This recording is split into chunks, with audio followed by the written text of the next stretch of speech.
Bismillahirrahmanirrahim. Saya ingin berbagi sebuah kisah. Menukil sebuah kisah seseorang dari orang-orang kisah klasik dulu tentunya. Dia sangat susah sekali hidupnya. Dan saking susahnya sampai dia bilang, saya cuma hidup dari pendapatan harian saya.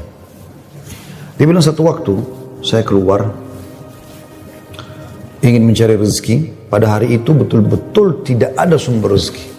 Kenapa yang saya dapat hari itu yang dipakai makan gitu. Dia bilang saya sudah keliling sana sini tidak ada makanan. Dan saya tidak pulang ke rumah sampai di awal malam selepas Isya lebih. Istri sama anak saya sudah menunggu. Kemudian saya pun pulang ke rumah. Begitu pulang ke rumah dibuka pintu, disambutlah oleh anak dan istri. Dengan harapan selain menemui saya juga mereka berharap bisa ada makanan dan minuman seperti biasa. Tapi karena istri saya melihat di tangan saya tidak ada sama sekali bekal apa-apa, maka saya pun duduk, kemudian diberikan air putih, lalu dia bertanya, apa hari ini nggak ada bekal makanan? Lalu saya menjawab, sama sekali saya nggak temukan pekerjaan. Saya tidak tahu harus mencari di mana lagi. Lalu kata istrinya, lalu apakah kita harus tidur dalam kondisi kelaparan? Saya sama anak-anak betul-betul belum makan sama sekali dari pagi gitu. Maka kata dia, baik, saya istirahat sejenak, baru saya akan keluar cari rezeki lagi. Mudah-mudahan malam ini Allah berikan kepada kita. Kata istrinya, baiklah kalau gitu. Subhanallah, tanpa mengenal letih, laki-laki yang soleh ini dia keluar dari rumahnya. Dan waktu dia keluar, sudah masuk, kalau kita sekarang jam 12 malam. Zaman dulu, belum ada lampu kayak kita sekarang. Mungkin di jam 10 malam aja kalau kita sekarang itu sudah, zaman dulu orang sudah tidur semua. Gelap. Maka dia pun jalan, dia tidak tahu mau kemana, sambil dia berdoa kepada Allah SWT, ya Allah, kemana langkah kakiku ini? Aku sendiri belum makan seharian, anak istriku juga belum makan. Berikanlah kami rezeki. Sambil berjalan, dia bilang mata saya tiba-tiba melihat sebuah masjid. Di sekitar rumahnya, tidak jauh dari rumahnya. Gelap, nggak ada lampu kan, zaman dulu belum ada lampu, orang pakai sumbu, pakai minyak, dinyalakan, kemudian baru terang, itu pun sangat kecil penerangannya sebagaimana kita tahu kalau pakai sumbu. Maka dia coba nyalakan api, menyala, kemudian dia wudhu, dia sholat. Dia tidak tahu harus buat apa lagi. Mulai dia ada sholat, habis sholat dia berdoa kepada Allah Subhanahu Wa Taala supaya dimudahkan, dikasih rezeki, dikasih segala macam, dan dikeluarkan dari masalah kemiskinan ini. Setelah itu, subhanallah, terjadi pada malam itu, penguasa di wilayah itu, kalau kita bisa bahasakan rajanya, gelisah, nggak bisa tidur. Dan seperti orang ketakutan akan meninggal dunia. Hatinya terdorong untuk bersedekah.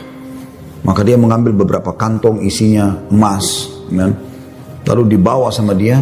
Dan dia bilang, ya Allah, hatiku sangat gelisah. Aku takut meninggal sementara aku masih belum memiliki bekal yang cukup bertemu denganmu.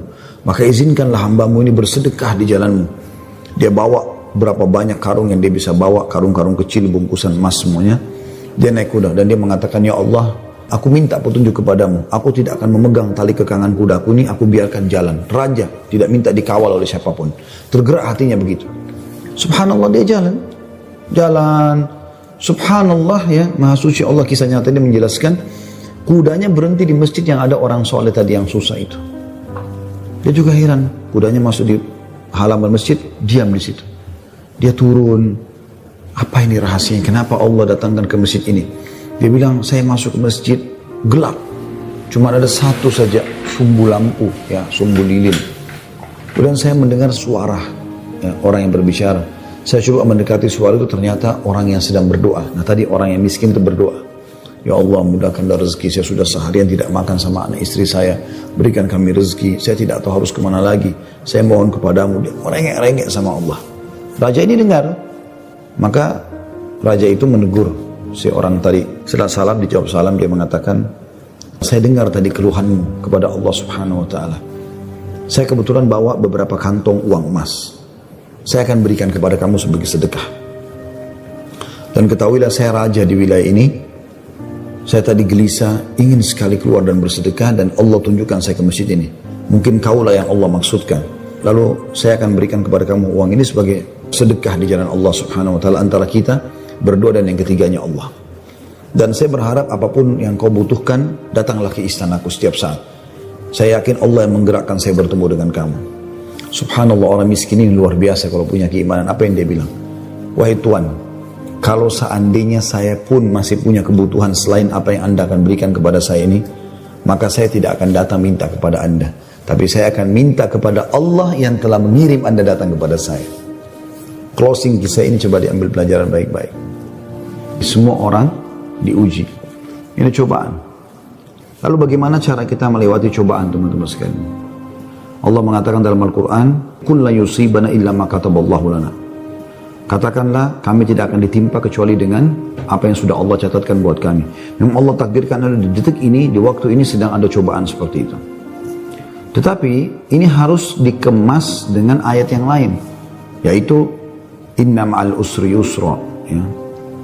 Fa inna ma'al usri yusra. Sungguhnya di setiap kesulitan akan ada kemudahan, di setiap kesulitan pasti ada kemudahan. Jadi saya yakin Anda masih banyak memiliki kemudahan. Seperti misalnya Anda masih bisa bernafas, masih bisa melihat, masih bisa mendengar gitu kan. Butuh kesabaran. Butuh kesabaran akhi dan ukhti. Yakinlah, Allah tidak akan membuat kita susah. Allah tidak ingin itu.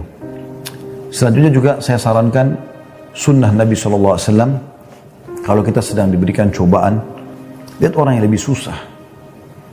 Kalau kita pincang, na'udzubillah, puntung kakinya satu, lihat orang yang puntung kakinya dua. Puntung kakinya dua, lihat orang yang juga puntung tangannya. Puntung kaki dan tangannya, lihat orang yang buta. Selalu orang yang lebih susah. Sehingga kita selalu tahu nikmat Allah begitu besar kepada kita. Kadang-kadang teman-teman saya lihat ada orang berkeluh kesahnya luar biasa, padahal sebenarnya masalahnya kecil dalam hidupnya. Masalahnya masih bisa dia laluin, tapi dia besar-besarkan masalah itu. Sehingga akhirnya dia tidak bisa melalui cobaan dengan baik. Apa kata Umar radhiyallahu anhu tentang masalah ini? Orang yang Allah berikan cobaan kepada dia, dan pasti Allah akan uji hamba-hambanya. Sebagaimana Allah jelaskan dalam surah Al-Baqarah ayat 155 ya. A'udzubillahi minasyaitonirrajim. Walanabluwannakum bisyai'in minal khauf. Kami pasti akan menguji kalian dengan sedikit takut. Minal khaufi wal ju', rasa lapar. Wa naqsi minal amwali wal anfusi wath thamarat, dan kekurangan jiwa. Yang orang kita cintai meninggal, harta juga kurang, hasil panen juga kurang, pekerjaan tidak ada, di PHK. Wa basyirus sabirin, dan sampaikan berita kepada orang-orang yang sabar. Siapa mereka ya Allah? 156-nya. Alladzina idza asabathum musibatun qalu inna lillahi wa inna ilaihi raji'un. Mereka yang kalau ditimpa musibah mereka mengatakan kami milik Allah, kami akan kembali kepada Allah. Lalu Allah bilang apa? Ulaika, mereka lah. Alaihim salawatu min rabbihim rahmah. Mereka akan dapat ya jalan keluar dan rezeki dari Tuhan mereka. Wa ulaika humul muflihun, dan mereka adalah orang-orang yang beruntung, gitu kan? Dari sini teman-teman sekalian, Anda sabar dalam melaluinya dan lihat orang yang lebih berat. Insya Allah akan ada jalan keluar. Tidak mungkin tidak.